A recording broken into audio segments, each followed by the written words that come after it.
What happens when royal privilege meets daytime television reality? You won't believe what unfolds when Prince Harry sits down with the View hosts for what was supposed to be a routine promotional interview, only to witness one of the most explosive confrontations in the show's history. From accusations of hypocrisy to personal attacks that cut deeper than any royal scandal. This interview spiraled into chaos faster than anyone could have predicted. Before we get into this incredible story, make sure you hit that subscribe button and drop a comment below because you're not going to believe what unfolds when these two worlds collide in the most spectacular fashion. The tension was palpable from the moment Prince Harry walked onto the View set. What started as polite pleasantries quickly devolved into one of the most uncomfortable exchanges daytime television has ever witnessed. The Duke of Sussex, appearing to promote his latest charitable initiative, seemed visibly irritated even before the cameras started rolling.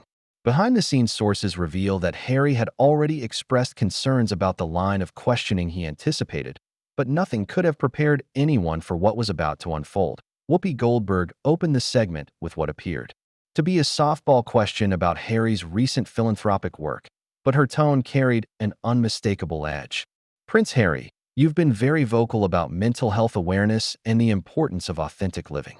Yet many people question whether someone who left their family duties can really speak about responsibility and commitment. How do you respond to that? The question hung in the air like a loaded weapon. Harry's jaw visibly tightened, and his media-trained smile faltered for just a moment before he composed himself. Well, Whoopi, I think that's a rather reductive way to frame a very complex family situation. My commitment to serving others hasn't wavered, it's simply evolved. But Whoopi wasn't finished. She leaned forward, her voice taking on that prosecutorial tone viewers know all too well. Evolved? Is that what we're calling it when you publicly air your family's private business while simultaneously demanding privacy for yourself? Some might call that having your cake and eating it too. The other hosts exchanged glances, sensing the electric tension crackling between their colleague and their guest. Joy Behar, never one to shy away from controversy, decided to pile on. And let's talk about the financial aspect. Harry, you've made millions from telling your story while criticizing the very institution that gave you the platform to tell it. Isn't that a bit hypocritical? Harry's composure began to crack. His hands gripped the armrests of his chair, and his voice carried a sharp edge when he responded. I find it fascinating that American media personalities feel qualified to lecture me about family dynamics and financial independence. Perhaps we should discuss the ethics of profiting from sensationalizing other people's pain. The audience fell silent. This wasn't the charming, vulnerable Harry they'd seen in previous interviews. This was someone who'd been pushed too far, and he was pushing back hard. Sunny Hostin, attempting to defuse the situation, tried to redirect the conversation. Harry, I think what my colleagues are trying to understand is how you reconcile your public statements about healing and unity with some of the more damaging revelations in your book and interviews. But Harry wasn't interested in diplomatic deflection anymore. Damaging? To whom? To people who spent years briefing against my wife and me? To an institution that refused to protect us from racist abuse? I'm curious about your definition of damage, Sonny. The word racist dropped into the conversation like a bombshell. Suddenly, what had been a tense but contained exchange threatened to explode into something much more serious. Whoopi's eyes flashed dangerously. Now hold on just a minute. You don't get to come on this show and throw around accusations like that without backing them up with specifics. Harry leaned forward, matching her intensity. I've been very specific, actually. Perhaps if you'd read beyond the tabloid headlines, you'd understand the context of what we experienced. But I suppose that requires more effort than simply repeating inflammatory talking points. The insult was clear, and Whoopi's reaction was immediate. Excuse me? Are you suggesting that I don't do my homework? That I'm some kind of amateur who just reads tabloids?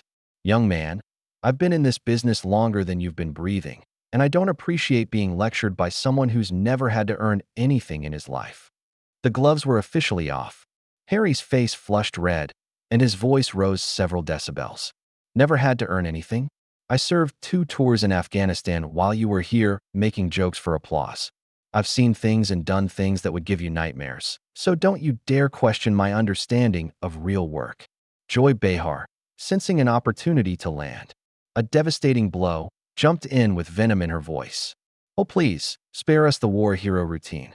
You were surrounded by bodyguards the entire time, and everyone knew exactly who you were. Regular soldiers don't get that kind of protection. You were playing soldier while real people were actually in danger. The accusation was brutal and deeply personal. Harry's military service had always been one aspect of his life that remained, largely above criticism, and attacking it was crossing a line that even his harshest critics rarely dared to cross. The prince's face went pale, then flushed dark red as rage coursed through him. "How dare you?" he said, his voice barely controlled. "How dare you sit there in your comfortable chair and diminish the service of everyone who wore that uniform? I may have had protection, but I was still there, still serving, still putting myself on the line while you were here, making a career out of cheap shots and manufactured outrage." The studio audience was completely silent now, sensing they were witnessing something that had gone far beyond typical daytime television drama. This was personal, raw, and getting uglier by the second. Whoopi, her own temper now fully engaged, wasn't backing down an inch. Manufactured outrage? You want to talk about manufactured outrage? How about manufacturing a victim narrative while living in a $40 million mansion? How about crying about your struggles while most people are worried about paying rent? That's what I call manufactured outrage.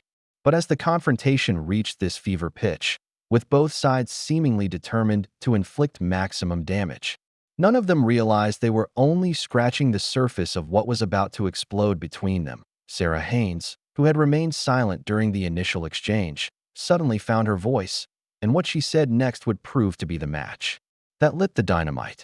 "Harry, I have to ask something that I think is on everyone's mind. You talk about protecting your family, but isn't it true that your own actions have put them in more danger than the press ever did? The constant interviews, the book, the Netflix series, haven't you essentially painted a target on your wife and children's backs?" The question struck like a physical blow. Harry's entire demeanor shifted from anger to something far more dangerous, cold, calculated fury. When he spoke, his voice was quiet but filled with menace. "I want to be very clear about something, Sarah. You just suggested that I've endangered my own children. That crosses every line that exists, and if you had any decency, you'd retract that statement immediately." But Sarah, emboldened by her colleague's aggressive approach, doubled down instead of backing away. "I'm not suggesting anything, Harry. I'm stating what many security experts have said publicly. Your revelations about royal protection details, about private conversations, about internal family dynamics, all of that information makes your family more vulnerable, not less." Whoopi, sensing blood in the water, piled on with devastating precision. "And let's be honest about something else, Harry. You've made a career out of being the victim. But what about the victims of your choices? What about your father, who had to read about private conversations in your book? What about your brother, who's trying to serve his country while you're over here trashing his family on American television?" Harry stood up abruptly, his chair rolling backward with the force of his movement. The sudden action sent a ripple of shock through the studio. "My father? My brother? You want to talk about victims? Let me tell you about victims. My wife was driven to the point of contemplating suicide by the very institution you're all so eager to defend. My mother died because of the press intrusion that you people enable and celebrate." The mention of Princess Diana sent a chill through the studio. Even for The View, this was treacherous territory, but Joy Behar, perhaps sensing this was her moment for a viral clip, went for the throat. "Don't you dare use your mother's memory as a shield for your own behavior. Diana would be appalled by what you've done to the family she loved. You've taken her legacy and weaponized it for your own gain." The studio gasped audibly. Several audience members covered their mouths in shock. Harry's face went completely white, then flushed a deep, dangerous red. For a moment, it seemed like he might physically lunge at Joy, but instead, he gripped the back of his chair so tightly his knuckles went white. "You have absolutely no right," he said, his voice shaking with rage, "to speak about my mother. You didn't know her. You don't understand what she went through or what she stood for. And you certainly don't get to lecture me about her legacy, while you sit here perpetuating the exact same toxic behavior that killed her." Sonny Hostin, perhaps realizing the conversation had spiraled completely out of control, tried desperately to intervene. "I think we all need to take a step back here. This has gotten very personal. and maybe we should dash no. Harry cut her off sharply. Don't you dare try to play peacemaker now. You all came for me from the moment I sat down. You questioned my service, my integrity, my family, and now my mother's memory. You want to know what's toxic?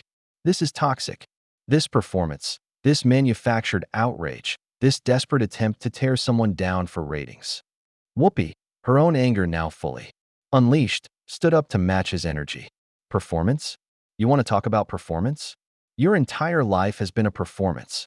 Poor little prince who had everything handed to him, but still wasn't happy. You've made millions crying about how hard your privileged life has been while real people face real problems every single day. Privilege. Harry's voice cracked with emotion and fury. You think watching your mother's coffin being paraded through the streets while millions of strangers watched was privilege? You think being told to smile and wave while photographers who contributed to her death took pictures was privilege? You think having racist abuse hurled at your wife while your own family did nothing was privilege?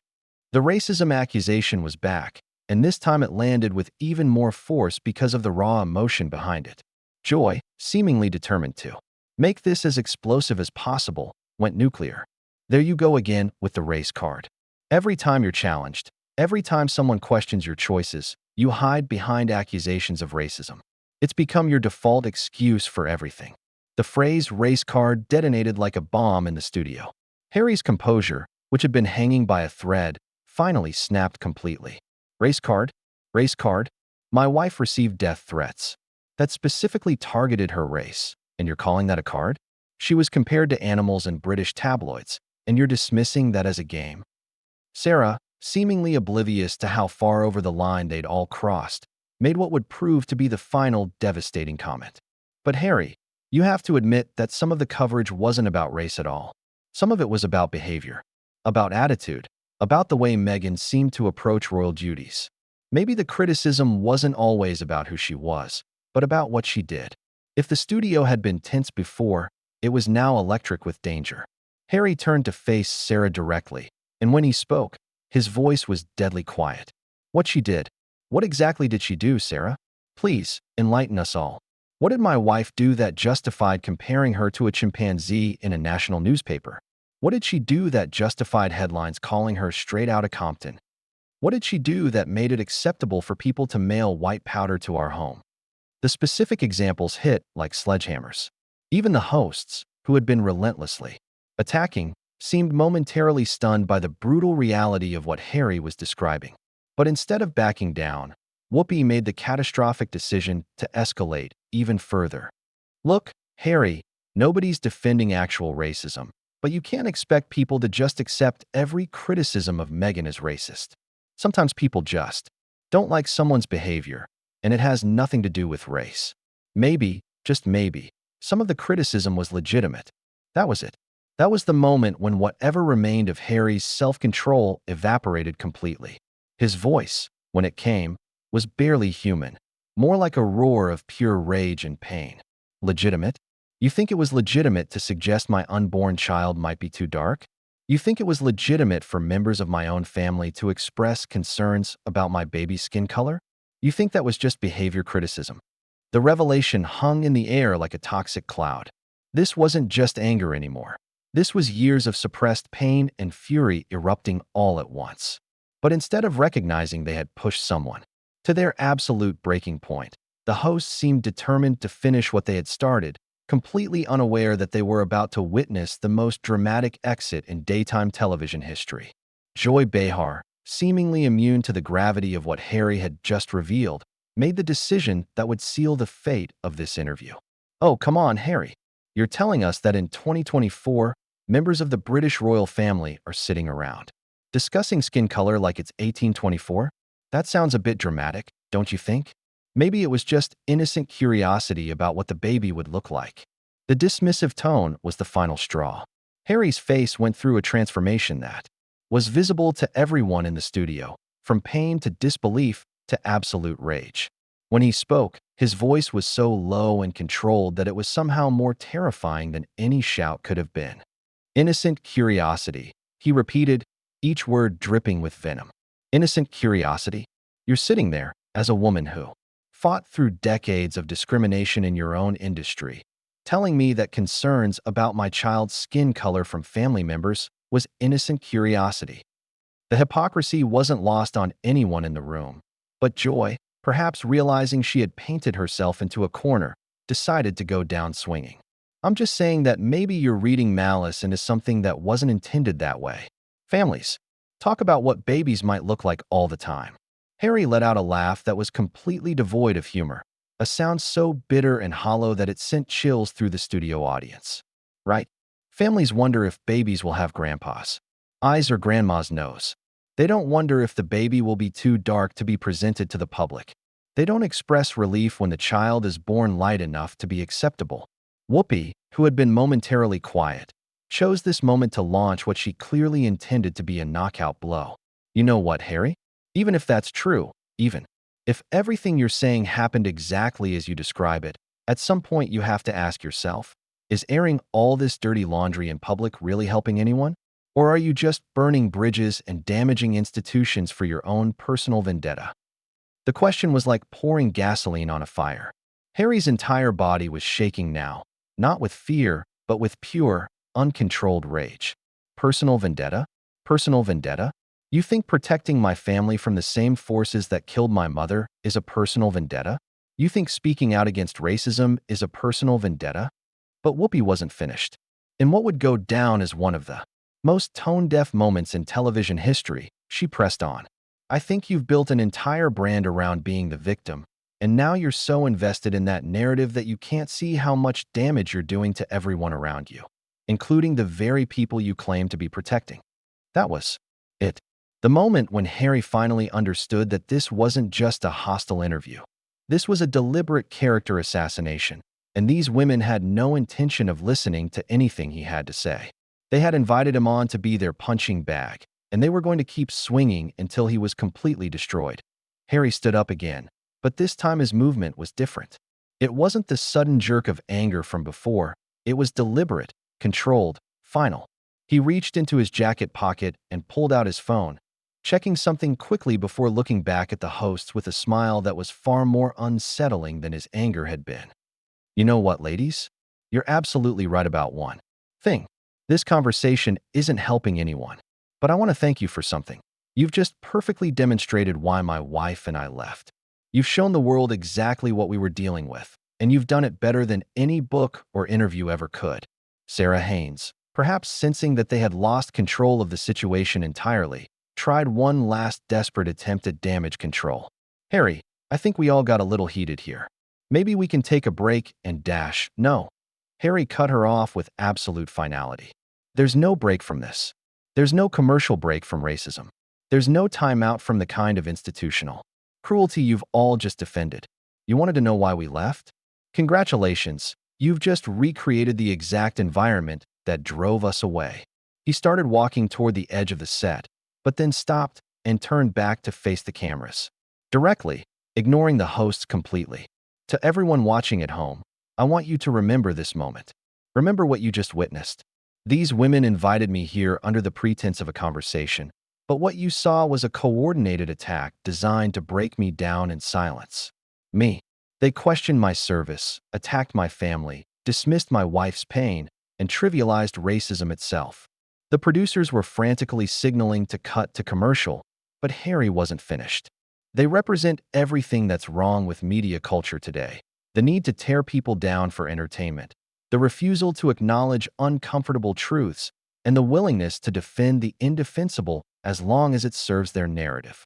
Whoopi, realizing that Harry was delivering a devastating closing statement to their entire audience, made one final desperate attempt to regain control. Now hold on just a minute, Harry. You can't just dash, I can't just what? Harry spun around to face her, his voice now carrying the authority of generations of royalty. I can't just tell the truth. I can't just refuse to be your victim. I can't just walk away from people who have spent the last hour proving exactly why my family and I were right to leave. The studio fell into absolute silence. Even the camera operators seemed frozen in place, unsure whether to keep rolling or cut away. Harry looked around the set one final time, his gaze settling on each host individually. Joy, your dismissal of my mother's death and your trivialization of racism will be remembered long after this show is forgotten. Whoopi, your defense of institutional cruelty while claiming to stand for justice is breathtaking in its hypocrisy. Sarah, your suggestion that I endangered my own children is unforgivable. And Sunny, your silence while all of this happened makes you complicit in every word. He turned back to the cameras one final time. To anyone who has ever been told their pain doesn't matter, that their experiences aren't valid, that they should just shut up and accept injustice, don't let anyone do to you what these women just tried to do to me. Your truth matters, even when powerful people try to silence it. With that, Prince Harry walked off the View set, leaving behind a studio full of stunned hosts, a shocked audience, and what would undoubtedly become one of the most talked about moments in daytime television history. The cameras continued rolling for several more seconds, capturing the hosts' stunned faces as they realized they had just been completely and utterly defeated by the man they had tried to destroy. The interview was over, but the impact of what had just transpired would be felt for years to come. In trying to tear down Prince Harry, the View hosts had instead revealed their own ugly biases and created a moment that would be remembered as the day daytime television finally went too far.